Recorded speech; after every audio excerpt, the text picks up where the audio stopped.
Wah wah wah, tepat tadi malam, kanal media digital ini umumkan Erick Thohir tolak keras jadi tuan rumah Piala AFF U23 2025. Turnamen dibatalkan di Indonesia dan memilih gabung ke EAFF keluar dari AFF. Benarkah demikian? Temukan fakta sebenarnya di sini. Nah, ini baru super top Marco top dah. Yes, ini baru kabar super gembira. Timnas Indonesia U23 kembali berpotensi kedatangan pemain keturunan Belanda. Sosok tersebut bernama Valentijn Zandbergen, berposisi dalam tim lini serang. Auto juara Piala Asia U23 2026 kah? Simak sosok selengkapnya berikut ini. Wah wah wah, tepat beberapa jam yang lalu, media digital platform Amerika Serikat ini sebut legenda timnas Malaysia Saif Salim minta Federasi Sepak Bola Malaysia minta maaf ke PSSI. Apa yang sebenarnya terjadi? Benarkah demikian? Saksikan semuanya di sini. Awas aja ya, kau nanti jilat ludahmu sendiri. Pelatih baru Malaysia di luar dugaan berani ngomong gini soal naturalisasi di skuad Garuda. Fans timnas auto marah besar melihat semua ini. Simak kronologinya. Wah wah wah. Media online ini sebut hacker Bjorka ungkap skandal AFF di laga ASEAN All-Star. Media tersebut memberitakan bahwa hacker Bjorka sebut AFF menyewa jasa wasit dengan bayaran mencapai puluhan miliar rupiah dan kaitannya dengan bandar judi internasional. Pelatih Manchester United langsung batalkan pertandingan. Benarkah demikian? Simak video ini sampai selesai. Sebelum video kita mulai, buat kamu yang mau beli jersey Timnas Indonesia, caranya gampang banget. Kamu langsung hubungi nomor WhatsApp yang ada di gambar ini, atau bisa langsung klik link pembelian yang ada di deskripsi video ini ya. Mumpung lagi promo gratis ongkir ke seluruh Indonesia. Buruan sebelum kehabisan. Sebelum dimulai pembahasan, mohon bantuannya untuk subscribe channel ini agar tidak ketinggalan info Timnas Indonesia. Bisa menggemparkan sepak bola Asia Tenggara. Diumumkan tepat tadi malam oleh media ini. Erick Thohir tolak keras jadi tuan rumah Piala AFF U23 2025. Turnamen dibatalkan di Indonesia dan memilih gabung ke EAFF keluar dari AFF. Benarkah demikian? Temukan fakta sebenarnya di sini. Diberitakan oleh kanal YouTube Garuda IDN Berita Timnas terlengkap bahwa di tengah kontroversi seputar turnamen AFF U23, Ketua Umum PSSI, Erick Thohir, mengeluarkan pernyataan yang cukup mengejutkan. Ia menyebutkan bahwa belum ada jaminan Indonesia akan kembali menjadi tuan rumah untuk turnamen tersebut. Ternyata ada alasan kuat di balik pernyataan tersebut. Indonesia tengah mempersiapkan langkah untuk berpindah keanggotaan dari Federasi Sepak Bola Asia Tenggara dalam kurung AFF ke Federasi Sepak Bola Asia Timur dalam kurung EAFF dengan rencana untuk melaksanakannya sebelum Juli mendatang. Langkah ini disebut sebagai wujud ketegasan dari Federasi Sepak Bola Indonesia terhadap ketidakadilan yang selama ini dirasakan. Erick menyatakan kekecewaannya terhadap berbagai keputusan kontroversial yang justru merugikan Indonesia dalam ajang-ajang AFF. Menurutnya, Indonesia seringkali tidak mendapatkan perlakuan yang adil, bahkan kerap menjadi korban keputusan berat sebelah yang memengaruhi jalannya pertandingan. Salah satu insiden yang paling mengusik adalah cedera yang dialami oleh Evan Dimas saat final SEA Games 2019, sebuah kejadian yang hingga kini masih membekas di hati para pecinta sepak bola tanah air. Kalau sudah berulang kali dirugikan dan tidak dihargai, buat apa terus bertahan? Ujar Erick dengan nada penuh kekecewaan. Di sisi lain, Erick Thohir juga mengungkapkan bahwa tawaran untuk bergabung dengan Federasi Sepak Bola Asia Timur dalam kurung EAFF sudah datang sejak lama. Bahkan, seorang pelatih asal Jepang pernah langsung mengajaknya untuk bergabung.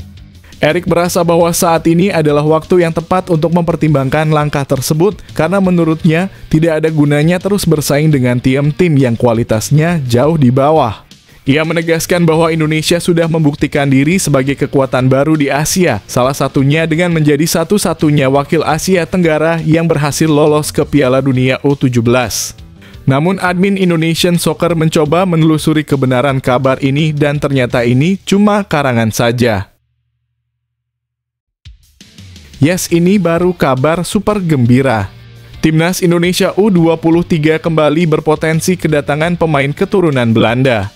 Sosok tersebut bernama Valentijn Zandbergen, berposisi dalam tim lini serang. Auto juara Piala Asia U23 2026K. Simak sosok selengkapnya berikut ini. Kabar bahagia datang dari negeri kincir angin. Dilansir dari akun Instagram @indoblo_talent bahwa ada sosok baru yang berpotensi gabung Timnas U23. Perkenalkan pesepak bola muda berbakat yang tengah mencuri perhatian di Belanda, Valentijn Zandbergen. Dengan darah Indonesia yang mengalir dari pihak ibunya, yang merupakan keturunan Ambon, Valentijn merupakan contoh talenta luar biasa yang memiliki potensi besar di dunia sepak bola internasional. Nama Valentijn Zandbergen kewarganegaraan Belanda Indonesia, tanggal lahir 14 Februari 2005, dalam kurung 20 tahun, tinggi 177 m, kaki pilihan, kanan, posisi, winger kiri, dalam kurung, LW, klub saat ini Excelsior SCU21, atribut terbaik kontrol bola, menggiring bola, visi, penempatan bola. Valentijn Zandbergen memulai debut profesionalnya pada bulan November tahun lalu bersama Excelsior SC di Piala KNVB dan langsung menunjukkan kemampuan luar biasa dengan mencetak assist. Musim ini ia telah tampil impresif di tim U21 Excelsior dengan mencetak 7 gol dalam 19 pertandingan. Kamu bisa cek profil di Instagramnya di Valentijn Zandbergen_.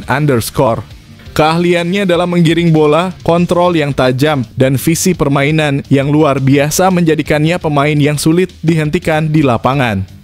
Musim ini menandai tahun kedua Valentijn bersama Excelsior setelah sebelumnya menghabiskan beberapa tahun di Sparta Rotterdam. Langkah besar di Excelsior menunjukkan perkembangan pesatnya dan tentunya ini baru permulaan dari karier gemilang yang dapat membawanya ke level lebih tinggi. Dengan potensi yang dimilikinya, tak bisa dipungkiri bahwa masa depan Valentijn Zandbergen di dunia sepak bola sangat cerah. Akan sangat menarik untuk melihat bagaimana perjalanan karirnya ke depannya. Apakah ia akan membela Timnas Indonesia atau lebih memilih Belanda, mengingat kedua kewarganegaraannya? Bagaimana menurut kalian? Setuju gak kalau dia dinaturalisasi dan gabung Timnas Indonesia U23? Apa-apaan ini? Diwartakan beberapa jam yang lalu. Media lokal digital ini sebut legenda Timnas Malaysia Saif Salih minta Federasi Sepak Bola Malaysia minta maaf ke PSSI. Menurutnya, FAM sudah terlalu jauh menyalahkan PSSI atas keputusan FIFA yang membatalkan laga ASEAN All Stars. Benarkah demikian? Saksikan semuanya di sini. Dilansir dari kanal YouTube Gol terakhir diberitakan bahwa Asia Tenggara kembali diguncang oleh sebuah pernyataan yang tak terduga dari legenda sepak bola Malaysia, Saif Salih. Dalam wawancara yang kini tengah viral, Saif mengejutkan publik dengan meminta Federasi Sepak Bola Malaysia dalam kurung FAM untuk meminta maaf kepada Persatuan Sepak Bola Seluruh Indonesia dalam kurung PSSI. Safa menilai langkah FAM yang menyalahkan PSSI atas kegagalan pertandingan antara ASEAN All Stars dan Manchester United adalah tindakan yang sangat tidak profesional dan jauh dari etika olahraga yang seharusnya dijunjung tinggi. Pernyataan ini tentu membangkitkan berbagai reaksi dari kalangan pengamat sepak bola hingga penggemar sepak bola di Asia Tenggara. Banyak yang terkejut dan memuji keberanian Safa dalam berbicara terbuka mengenai masalah yang sensitif ini. Meskipun ia berisiko mendapat kritik dari pihak FAM dan masyarakat Malaysia, apa yang disampaikan Safa tidak bisa begitu saja diabaikan. Sebagai mantan pemain yang telah berkarir lama di dunia sepak bola, ia tentu memiliki pandangan yang lebih dalam mengenai dinamika dunia sepak bola ASEAN. Pandangannya yang tajam sering memberikan perspektif yang sangat berharga. Saya rasa kita sudah terlalu jauh. Saya pribadi merasa sangat prihatin dengan cara FAM menangani masalah ini. Kita harus lebih dewasa dalam menyikapi masalah yang ada dan jangan langsung mencari kambing hitam. PSSI juga memiliki hak untuk menjaga integritas mereka. Begitu juga dengan kita. Sebagai negara tetangga, kita harusnya mendukung satu sama lain untuk memajukan sepak bola di kawasan ini, ungkap Saif Salih dengan tegas.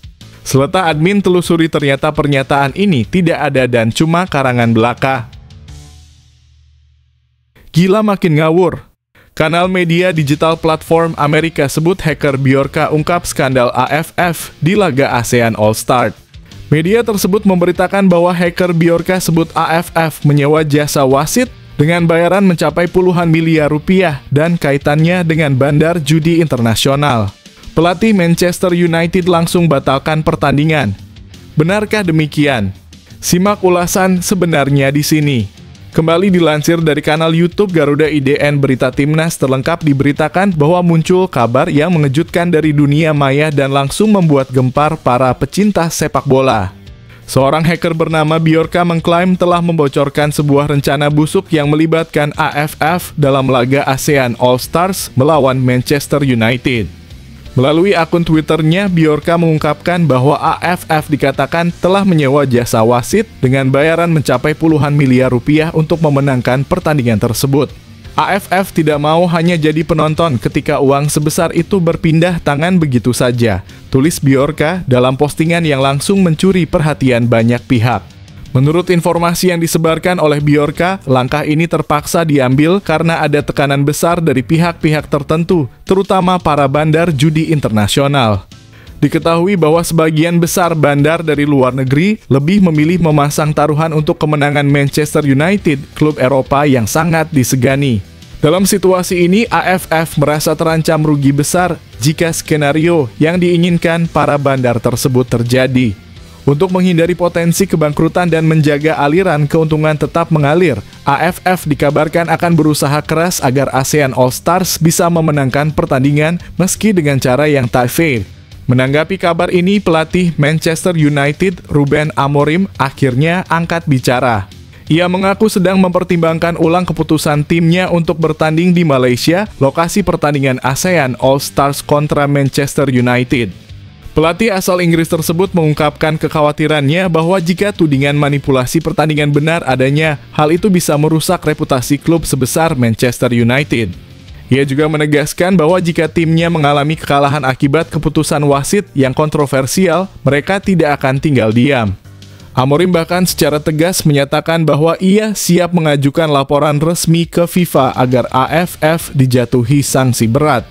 Menurutnya, keadilan dalam sepak bola harus tetap dijunjung tinggi, apalagi dalam laga persahabatan internasional yang seharusnya menjadi hiburan bagi semua pihak. Situasi ini jelas mengubah atmosfer pertandingan yang awalnya bertujuan untuk hiburan, kini penuh dengan ketegangan dan tekanan dari berbagai pihak yang ingin memastikan keadilan tetap terjaga. Setelah ditelusuri oleh admin Indonesian Soccer, kabar tersebut ternyata tidak ada dan cuma karangan belaka. PSSI putuskan ajukan diri jadi tuan rumah ronde keempat kualifikasi Piala Dunia 2026 usai AFC membuka pendaftaran tuan rumah dan Cina mendaftar agar dapat keuntungan besar. Jadi harapanku sekarang ke Pak Erick Thohir. Kok bisa begitu? Temukan jawabannya di sini. Konfederasi Sepak Bola Asia saat ini tengah membuka kesempatan bagi negara anggotanya untuk mengajukan diri sebagai tuan rumah kualifikasi Piala Dunia 2026 putaran keempat yang akan dilaksanakan pada Oktober 2025. Menurut laporan dari media Cina, Titan Sports, Cina kabarnya berencana mengajukan diri sebagai tuan rumah untuk putaran keempat tersebut. Beberapa kota di Cina telah ditawarkan untuk menjadi lokasi penyelenggaraan event bergengsi ini dengan batas akhir pengajuan pada 6 Mei 2025. Meskipun saat ini Cina berada di posisi juru kunci di putaran ketiga grup C, mereka tetap optimistis dengan langkah ini. Dengan mengajukan diri sebagai tuan rumah, Cina berharap bisa mendapatkan keuntungan sebagai home advantage jika mereka berhasil lolos ke fase tersebut. Ini tentu menjadi strategi yang masuk akal mengingat faktor tuan rumah dapat memberikan motivasi dan dukungan lebih bagi tim mereka. Di sisi lain, Indonesia yang memiliki peluang lebih besar untuk lolos ke putaran keempat dibandingkan Cina terpantau belum mengajukan diri untuk menjadi tuan rumah. Timnas Indonesia kini berada di peringkat 4 klasemen grup C dengan 2 pertandingan tersisa yang menjadi kunci untuk memastikan kelolosan mereka ke putaran keempat. Peluang Indonesia untuk melaju ke tahap berikutnya cukup terbuka lebar, mengingat sisa pertandingan yang masih bisa dimanfaatkan. Menurut informasi dari Wikipedia, tuan rumah kualifikasi Piala Dunia 2026 akan ditentukan oleh 2 tim peringkat terbaik di putaran ketiga. Jika hal ini menjadi acuan, maka negara-negara seperti Arab Saudi, Qatar, dan Uni Emirat Arab yang sudah berpengalaman menyelenggarakan event-event FIFA memiliki peluang besar untuk menjadi tuan rumah. Lantas, bagaimana menurut kalian? Apakah Indonesia sebaiknya mengikuti langkah Cina untuk mengajukan diri menjadi tuan rumah, atau justru fokus pada pertandingan agar bisa lolos terlebih dahulu? Jangan ragu untuk berbagi pendapat kalian di kolom komentar. Dasar sombong dan gak tahu malu, awas ya kalau nanti ujung-ujungnya ngikut-ngikut program Timnas Indonesia. Pelatih baru Malaysia di luar dugaan berani ngomong gini soal naturalisasi di skuad Garuda. Fans Timnas auto marah besar melihat semua ini. Simak kronologinya. Pelatih Timnas Malaysia, Peter Klamovski, akhirnya angkat bicara mengenai program naturalisasi yang tengah digalakan oleh Ketua Umum PSSI, Erick Thohir, di Timnas Indonesia. Klamovski dengan tegas menyatakan bahwa proyek naturalisasi Indonesia tidak relevan bagi dirinya.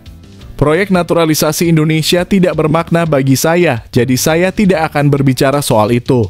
Program itu tidak relevan bagi saya, ungkap Klamovski dalam wawancara dengan Okezone yang mengutip dari Astro Arena pada Rabu dalam kurung 30 April 2025. Meskipun ia tidak menjelaskan secara rinci maksud dari pernyataan tersebut, ada beberapa spekulasi yang bisa diambil dari komentar pelatih asal Australia ini. Pertama, bisa jadi Klamovski merasa bahwa Malaysia tidak memiliki banyak pemain keturunan berkualitas yang bermain di Eropa, seperti halnya Indonesia. Indonesia sendiri dikenal memiliki sejumlah pemain keturunan yang mentas di liga-liga top Eropa, seperti Jay Itzes dalam kurung Venezia, Italia, dan Kevin Dix dalam kurung Borussia Mönchengladbach, Jerman. Dengan demikian, mungkin Klamovski merasa bahwa program naturalisasi Indonesia lebih relevan bagi mereka yang memiliki banyak pemain keturunan dengan pengalaman internasional. Kemungkinan kedua, Klamovski ingin fokus pada pengembangan pemain-pemain lokal Malaysia. Pelatih berusia 46 tahun itu melihat ada potensi besar dalam sepak bola Malaysia dan ingin memajukan tim nasional dengan memaksimalkan potensi yang ada di dalam negeri. Saya melihat ada potensi besar di persepakbolaan Malaysia. Kami harus rendah hati untuk menyadarinya. Kita masih jauh dari itu dalam kurung menjadi kekuatan sepak bola Asia, tapi dengan kerja keras dan komitmen, kita bisa melangkah maju, ujar Klamovski. Apa pendapat kalian tentang pernyataan Klamovski ini? Apakah program naturalisasi Indonesia memang lebih relevan dengan tim yang memiliki banyak pemain keturunan, atau justru pengembangan pemain lokal yang lebih penting? Yuk berbagi pendapat di kolom komentar. Alhamdulillah kabar baik. Patrick Kluivert dan Alex Pastoor auto lega. Satu pemain naturalisasi ini bawa kabar baik jelang lawan Cina dan Jepang. Kira-kira siapa ya dia? Temukan jawabannya di sini. Dan James akhirnya memberikan kabar baik jelang laga krusial Timnas Indonesia di putaran ketiga kualifikasi Piala Dunia 2026 zona Asia Grup C, yang akan menghadapi Cina dan Jepang pada 5 dan 10 Juni 2025 mendatang. Sebelumnya, pelatih Go Ahead Eagles, Paul Simons, sempat mengungkapkan kekhawatirannya terkait cedera hamstring yang dialami DeAnd James. Saya belum memeriksanya dalam kurung DeAnd James, tetapi kelihatannya serius. Saya harap tidak terlalu serius. Tetapi penggantinya telah melakukan tugasnya dengan baik, kata Paul Simons, yang dikutip dari The Centor pada Rabu dalam kurung 30 April 2025. Cedera tersebut membuat DeAnd James harus absen saat Go Ahead Eagles menjuarai KNVB Cup setelah mengalahkan AZ Alkmaar melalui adu penalti dengan skor 4-2 setelah bermain imbang di waktu normal. Namun setelah dilakukan pemeriksaan lebih lanjut, DeAnd James mengungkapkan kabar baik mengenai kondisinya. Pemain berusia 24 tahun itu mengatakan bahwa cederanya sudah mulai membaik dan berharap bisa segera kembali beraksi di lapangan. Saya merasa semakin membaik. Saya aktif di lapangan. Jadi semua akan baik-baik saja, ujar James dalam wawancara dengan ESPN NL yang dikutip pada Selasa dalam kurung 29 April 2025. Kabar ini tentu sangat menggembirakan bagi Timnas Indonesia yang tengah mempersiapkan diri untuk laga penting di kualifikasi Piala Dunia 2026. Apalagi tenaga DeAnd James sangat dibutuhkan mengingat kemungkinan absennya Calvin Verdonk dalam pertandingan melawan Jepang. Verdonk sudah mengantongi 1 kartu kuning di putaran ketiga kualifikasi Piala Dunia 2026. Dan jika dia menerima kartu kuning lagi saat menghadapi Cina, dia terancam absen di pertandingan berikutnya melawan Jepang. Dengan kondisi Dan James yang membaik, dia bisa menjadi tambahan kekuatan yang sangat dibutuhkan timnas Indonesia untuk melawan 2 tim kuat tersebut. Bagaimana menurut kalian, apakah timnas Indonesia bisa meraih hasil maksimal di laga melawan Cina dan Jepang? Yuk berbagi pendapat kalian di kolom komentar. Auto gemparkan Thailand, mertua Pratama Arhan Andre Rosiade yang hobinya marah-marah bisa bahagia melihat ini. Menantunya bisa kunci posisi di timnas Indonesia gara-gara hal ini. Wah, apa kejutannya ya? Simak video sampai selesai. Mertua Pratama Arhan Andre Rosiade tak bisa menyembunyikan rasa bangga terhadap prestasi sang menantu yang kini selangkah lagi meraih gelar juara Liga Thailand. Pratama Arhan yang telah lama merantau akhirnya menunjukkan kualitasnya sebagai pemain yang tak bisa dipandang sebelah mata setelah bergabung dengan Bangkok United.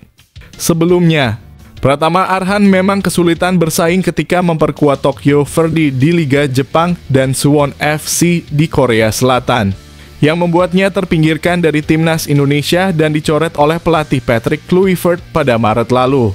Namun, perjalanan Arhan di Bangkok United memberikan harapan baru dan kini ia berada di ambang juara Liga Thailand musim ini.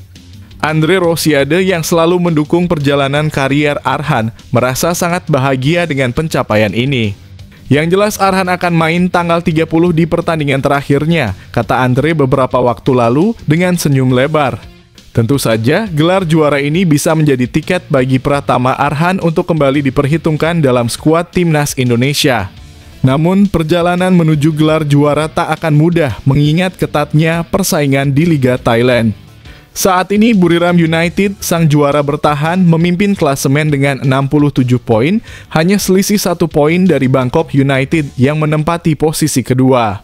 Pada laga terakhir yang akan digelar pada Rabu dalam kurung 30 April 2025 pukul 18.00 waktu Indonesia Barat, nasib kedua tim akan ditentukan. Bangkok United wajib meraih kemenangan melawan PT Prachuap FC, sementara Buriram United akan berhadapan dengan Nong Bua Pitchaya FC. Jika Buriram United menang, peluang Bangkok United untuk meraih gelar juara akan tertutup.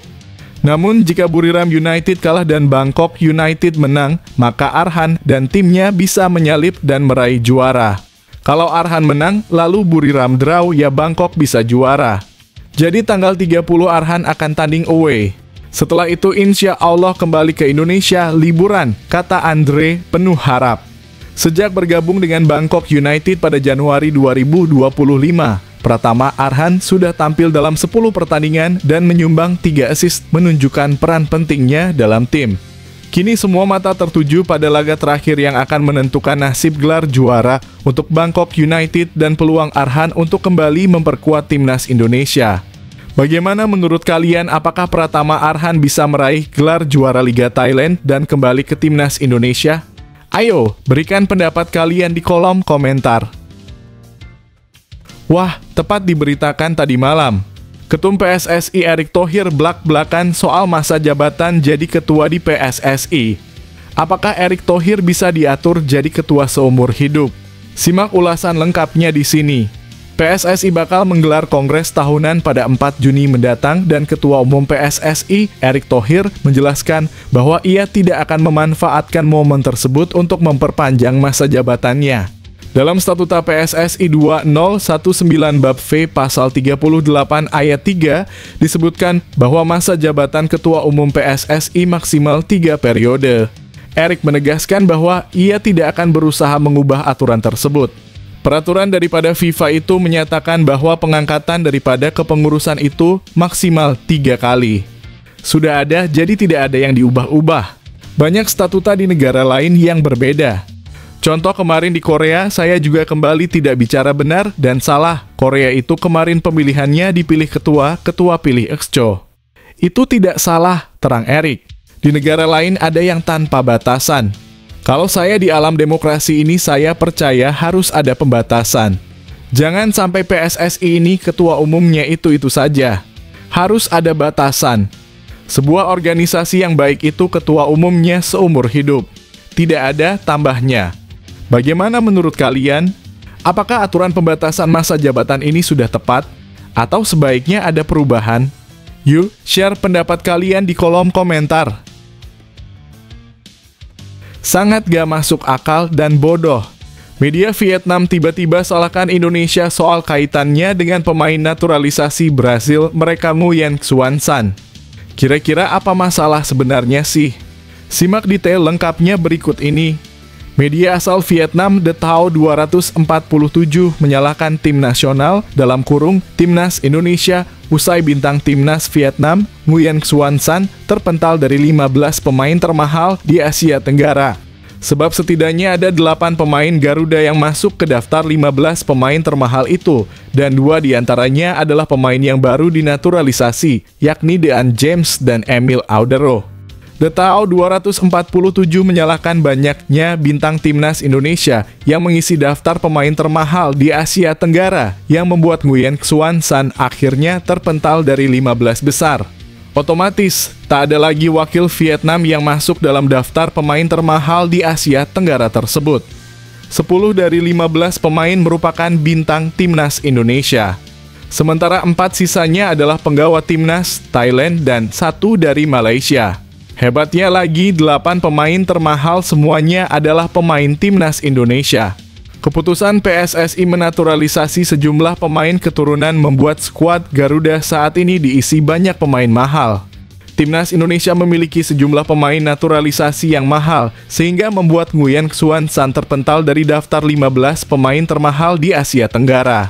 Perlu diingat, dari 15 nama, 8 teratas merupakan pemain Timnas Indonesia, bunyi keterangan dari media Vietnam The Tao 247. Menariknya, wakil Indonesia di daftar pemain termahal di Asia Tenggara bisa terus bertambah, mengingat PSSI masih mengejar sejumlah pemain keturunan untuk dinaturalisasi. Sebut saja seperti Miliano Jonathan hingga Tristan Go Oijer yang disebut-sebut masuk dalam radar PSSI untuk dinaturalisasi. Jadi, saat ini fans Timnas Indonesia tengah menunggu kabar baik lainnya soal pemain keturunan.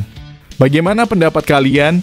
Apakah keputusan PSSI menaturalisasi pemain keturunan sudah tepat atau justru merugikan timnas negara lain? Share opini kalian di kolom komentar.